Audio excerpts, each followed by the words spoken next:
What I'm going to do is start by showing a film that runs for about 15 minutes, and then I'm going to talk. So Sebastian's going to run the film.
So the film that you've just seen, Shadow Sites 1, it's part of a larger project with the title of The Aesthetics of Disappearance, A Land Without People. And it's a project that I began in 2007, but it came out of a period of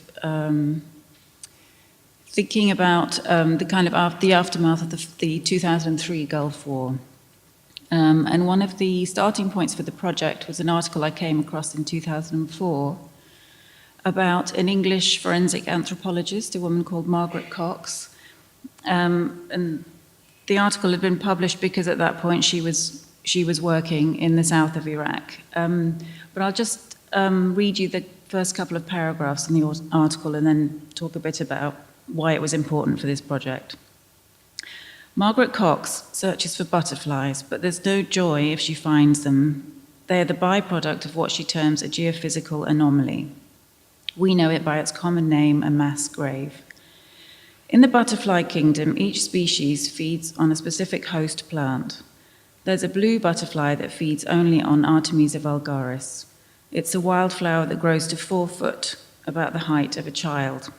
The people of medieval Europe stuffed pillows with mugwort, believing that it would give them happy, vivid dreams. They thought it magical, a charm. Some years ago in the Balkans, clouds of blue butterflies gathered on dense banks of Artemisia that had flourished all of a sudden. A change in the soil's nutrient levels and a disturbance of dormant seed banks had led to this dense colonization. It was 1999 and the plants were blossoming in Kosovo. In the 1990s, mass graves hid the victims of Kosovo's genocide, in which Albanian Kosovans were killed by Serbs. But the dead are not that easy to hide. They leach into the soil, they raise the nutrient levels and feed the weeds. They lure the butterflies. No vivid, happy dreams, not for anyone, not least for Cox.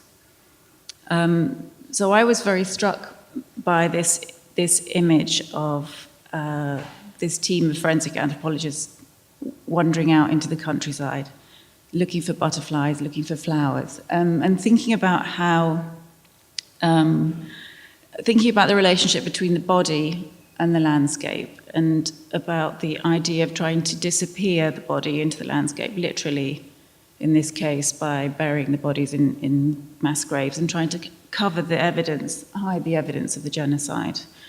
But even when that happens, and however efficient that disposal is, there is always some kind of a mark or a sign on the surface of the landscape that gives clues about this activity. And so I wanted to think not just about the literal disappearing of the body in the landscape, but also then thinking about the virtual disappearing of the body in the landscape and how that can occur through the technologies that we have in terms of representation. So Cox was working in the south of Iraq in 2003 after the war, and one of the things that was significant for me about the 2003 war were the kind of resonances and similarities between that and the earlier 91 Gulf War.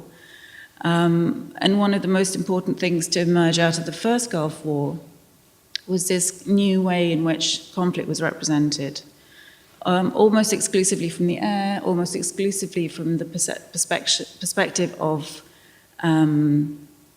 the technologies that were adopted in the war. So it was the first time in which,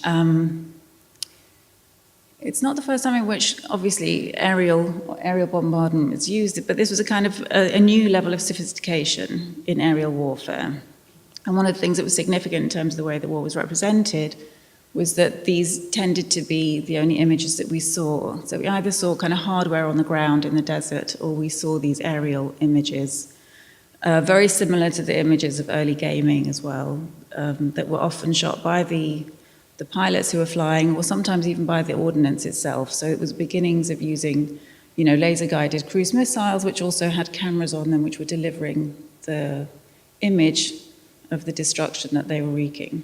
So one of the theorists I was interested in, who was writing about this at the time, was Paul Vrillier, the French theorist Paul Vrillier. And he'd written extensively before that, in any case, on the relationship between cinema and photography and conflict. And his essay from 1980, The Aesthetics of Disappearance, which I've borrowed the title from for this project, is one that I revisited during this time.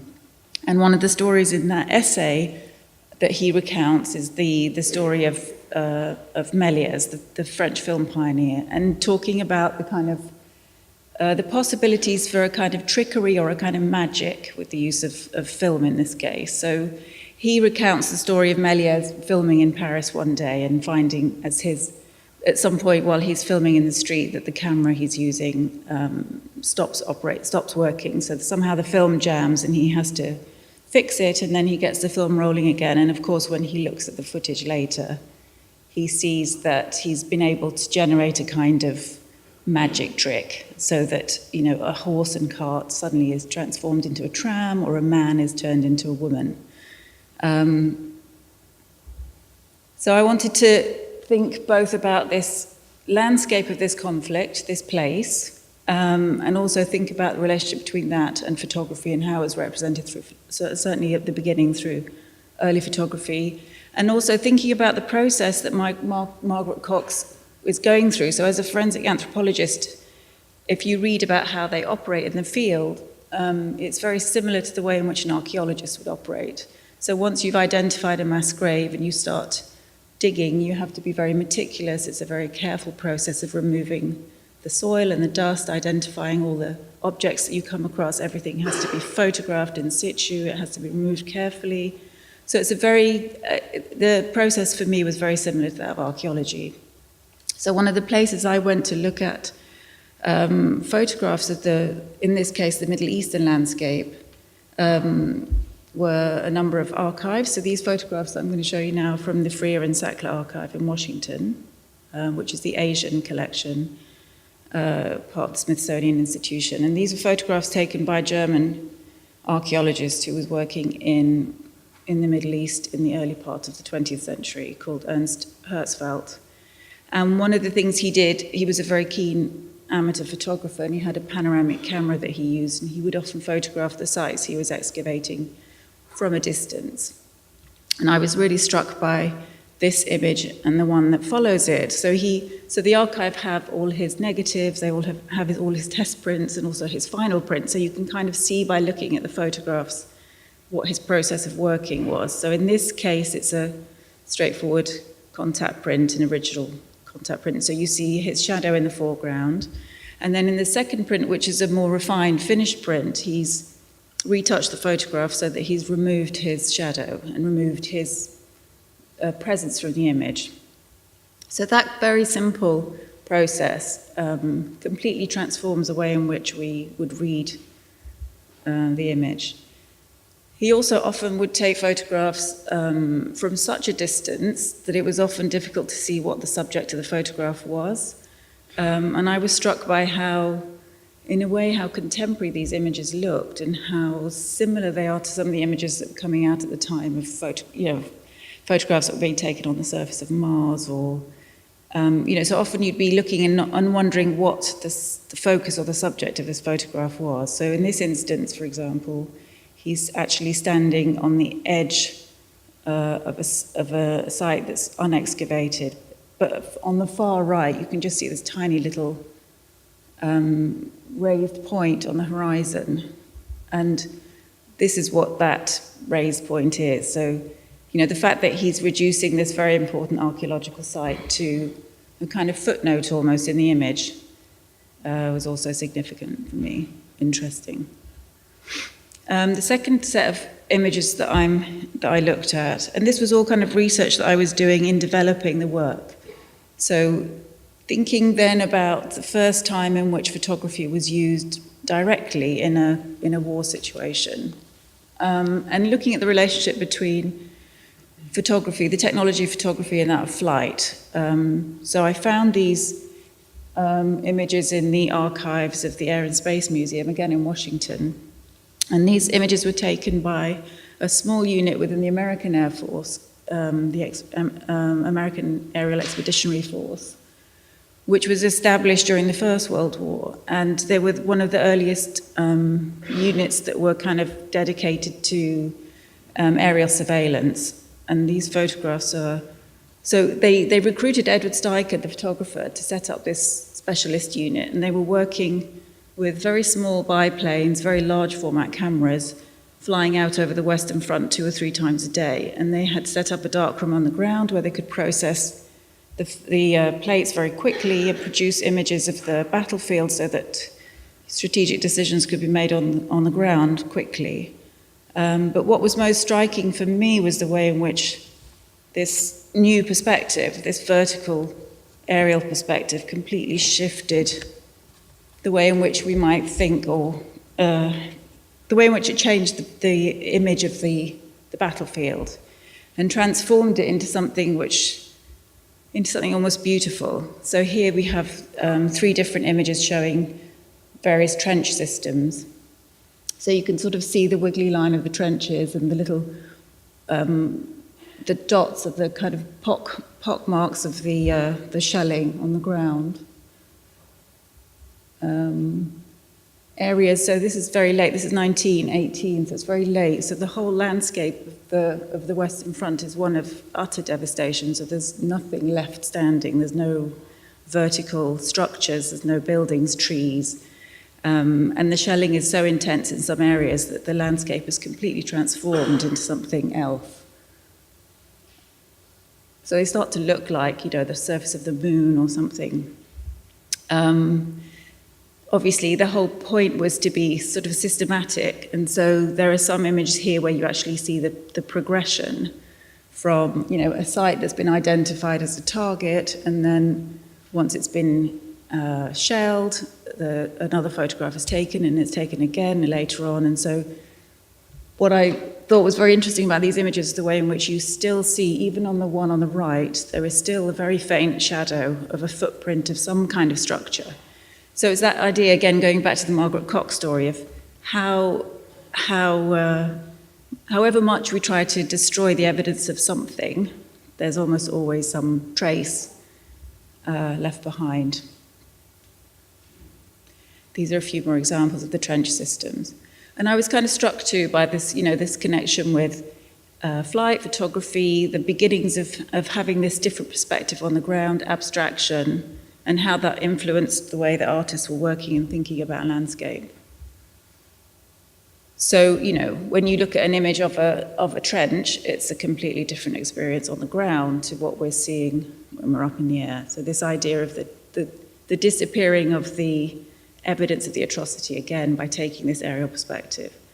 So one of the most important things, looking back at the Gulf War too, and the second part of the title of the work, which is A Land Without People, was this 19th century Orientalist idea about the desert. The idea that the desert was often represented as an unoccupied space, and it was kind of certainly represented in literature and art as a kind of fantasy space in which anything could be projected. It was almost like a blank screen or a blank document. And this, of course, played hand in hand with imperialist ideas about territory in any case. This idea that a territory, if there are no apparent signs of occupation in a territory, if it's a landscape such as a desert, and this is the case in the American West and also in Australia, that somehow this land is kind of available for occupation. So the term "a land without people" is borrowed from the very early 19th century Zionist call for the establishment of the state of Israel. The idea that Palestine was a land without people, for a people without land. So this Orientalist idea playing into the Zionist idea that this space is not occupied. One of the other bodies of work that I looked at were these photographs that were taken, again, at the beginning of the 20th century by a French archaeologist who was also a missionary, Antoine Poidebar, who was based in Beirut. And he was a very keen amateur archaeologist. He was very keen on Roman archaeology, and he was a pilot and a photographer, and he used to fly over what is now Lebanon and Syria, photographing from the air. Lots of it's a area very rich with Roman archaeological sites. So These are some of the images that he shot that I found in a book in the archives of the Arab Image Foundation in Beirut. And one of the things I was struck by was the way in which some of the images were obviously photographs of archaeological sites, but some of them were more ambiguous. So the image on the bottom right here made me think of those extraordinary images of Hiroshima and Nagasaki, where you have this kind of point zero of an explosion and then this radiating image of devastation. So I was interested in the ambiguity in images like that. One of the most significant texts that influenced me in relation to this work was a book by the English art historian Kitty Hauser called Shadow Sites. The full title is Shadow Sites, Photography, Archaeology in the British Landscape. And she was looking at the development of aerial archaeology, so something that came out of the conflicts of the First and Second World War.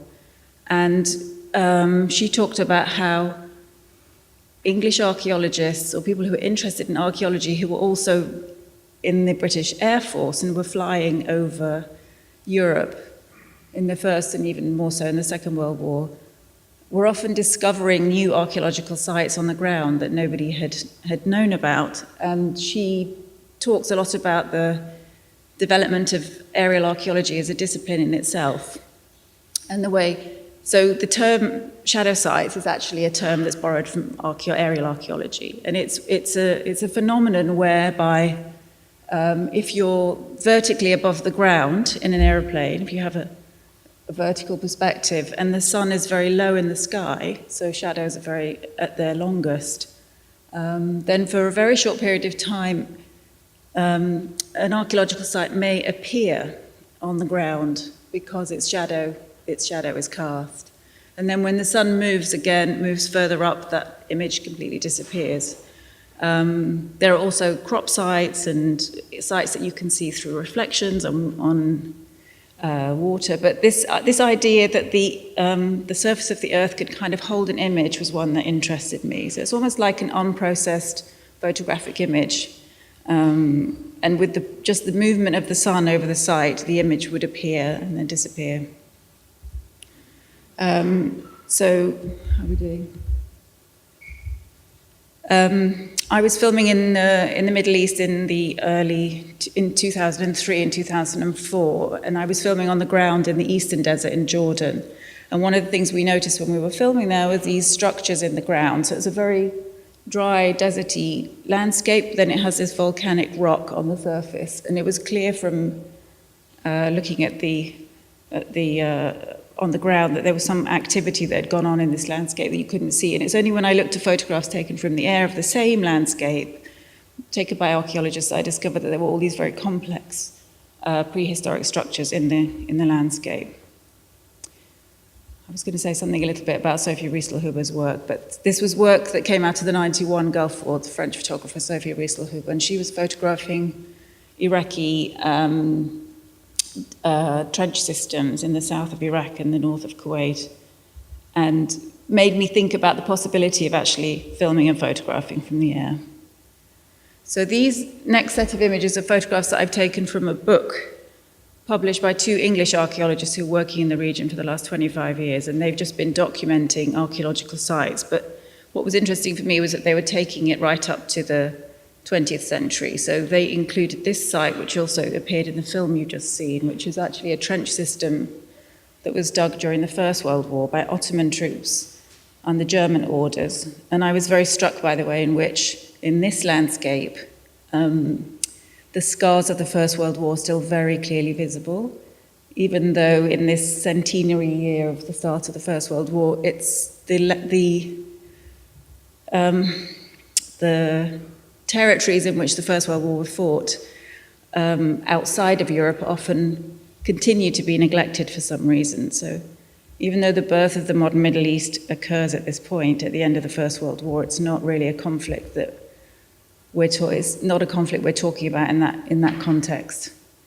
So some of the sites that appear in the film you've just seen are, such as this one, Roman. Some are much earlier. So this is a Bronze Age copper mine. And this is just to show you how the film was shot. So we hired a small plane with 2 pilots, one a specialist aerial photographer and cameraman. We had a special wing mount where the camera was mounted. And these are stills from the second film I'm going to show you now. I'm finished with Shadow Sites 2. So it's the sister film to Shadow Sites 1. And this is a film that's made exclusively from photographs. So I wanted to have both film, moving, and still image, and thinking about the relationship between them. So these are some of the sites that appear in Shadow Sites 2. And as with Shadow Sites 1, the sites range that I've photographed and filmed range from prehistoric, so some of the earliest agricultural settlements.